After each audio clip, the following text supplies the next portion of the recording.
મારું નામ રાઠોડ ધ્રુવ છે। હું અગિયાર કોમર્સમાં અભ્યાસ કરું છું। મારી શાળાનું નામ એસવી વિરાણી હાઈસ્કૂલ છે। છેલ્લા 12 વર્ષથી અમારી શાળામાં 31 ડિસેમ્બરના દિવસે સેવાની હૂંફ અંતર્ગત આ વસ્ત્રદાનનું આયોજન કરવામાં આવે છે, જેમાં 9 થી 12ના વિદ્યાર્થી, શાળાના શિક્ષક હરેન્દ્રસિંહ ડોડી આચાર્ય પોતાના ઘરેથી અથવા આસપાસના વિસ્તારમાંથી પહેરવા લાયક વસ્ત્રો જેવા કે શાલ, muffler, sweater, pant, shirt, T shirt, ટોપી વગેરે જેવા વસ્ત્રો લાવીને રાજકોટના ગરીબ વિસ્તાર જેવા કે લોહાનગર, લક્ષ્મીનગર, જંગલેશ્વર જેવા ગરીબ વિસ્તારમાં, ઝુંપડપટ્ટી વિસ્તારમાં વસ્ત્રોનું દાન કરવામાં આવે છે તથા આજના યુવાધન 31 ડિસેમ્બરના દિવસે ડાઇન વાઇનને ડાન્સ પાછળ મબલક ખર્ચ કરે છે, જ્યારે વિરાણી હાઈસ્કૂલના કોમર્સના વિદ્યાર્થીઓ 9 થી 12ના વિદ્યાર્થીઓ પોતાના પોકેટ મનીમાંથી આ દિવ્યાંગજનોને આ વર્ષે આ રાશન કીટનું અર્પણ કરવામાં આવે છે। હરેન્દ્રસિંહ ડોડિયા મ્યુનિસિપલ વિરાણી હાઈસ્કૂલ આજે સમગ્ર વિશ્વ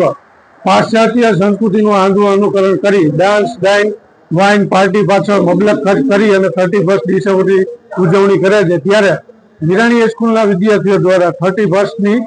ઉજવણી છે એ ભારતીય સંસ્કૃતિને અનુસરી હતી, જેમાં વિદ્યાર્થીઓ પોતાના ઘરેથી તથા આસપાસના વિસ્તારમાંથી ગરમ પહેરવાલાયક વસ્તુઓ એકત્રિત કરી અને સ્કૂલની અંદર અર્પણ કર્યા હતા, જેમાં ધોરણ 9 થી 12ના 900 કરતા પણ વધુ છાત્રોએ 24,000 કરતા પણ વધારે વસ્તુઓ છે એ એકત્રિત કરી સ્કૂલમાં અર્પણ કર્યા હતા, જેમાં pant, shirt, T shirt, sari, dress, jacket, sweater, muffler, shall, blanket,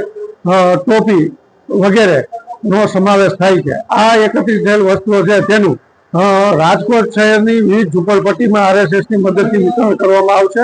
તદુપરાંત કોમર્સના વિદ્યાર્થીઓ તથા શિક્ષકોએ પોતાની પોકેટ મની છે તે સ્કૂલમાં અર્પણ કરી અને દિવ્યાંગજનો માટે રાશન કીટ છે તેની ખરીદી કરી હતી અને વિવિધ દિવ્યાંગજનોને તે રેશન કીટ છે તેનું સ્કૂલમાં છે તે વિતરણ કર્યું હતું। આ ઉપરાંત આજના દિવસે વિદ્યાર્થીઓ પોતાના કુટુંબમાં કે અડોશ પડોશમાં ક્યાંય માઠો પ્રસંગ બને તો ચક્ષુદાન છે એ અવશ્ય કરાવડાવશે તેવા સંકલ્પ પણ આજના દિવસે વિદ્યાર્થીઓએ લઈ અને 31 ડિસેમ્બરની અનોખી ઉજવણી કરી હતી।